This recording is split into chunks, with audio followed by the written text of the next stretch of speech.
বিসমিল্লাহির রহমানির রহিম। আসসালামু আলাইকুম। আজকে আমি আপনাদের সাথে শেয়ার করব ক্ষুরার খটখটি রেসিপি।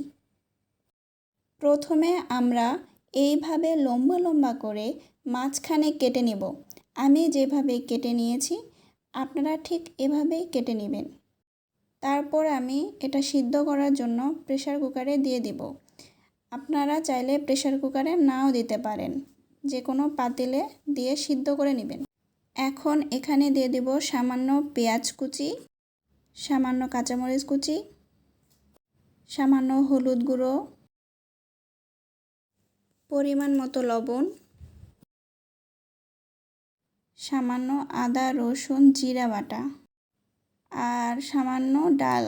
আপনারা আপনাদের স্বাদ মতো ডাল দিয়ে দিবেন। এরপর দেব সরিষার তেল। এরপর এটা ভালো করে মাখিয়ে নিব।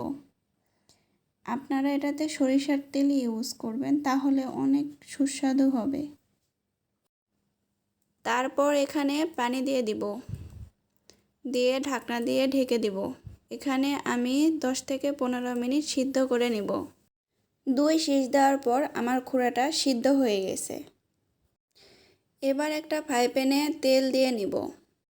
তারপর দেব কিছু পরিমাণ পেঁয়াজ কুচি, একটু নাড়িয়ে নিব। এই তো আমার পেঁয়াজটা ব্রাউন কালার হয়ে গেছে। এখন এখানে দিয়ে দিব পাঁচফোড়নি বা ডাল সম্বারা। তারপর এখানে গোটা জিরা দিয়ে দিব। ভালোভাবে নেড়ে নেব। এখন দিয়ে দিব সিদ্ধ করা ক্ষুরা। ভালোভাবে নেড়ে চেড়ে ভাজিয়ে নেব।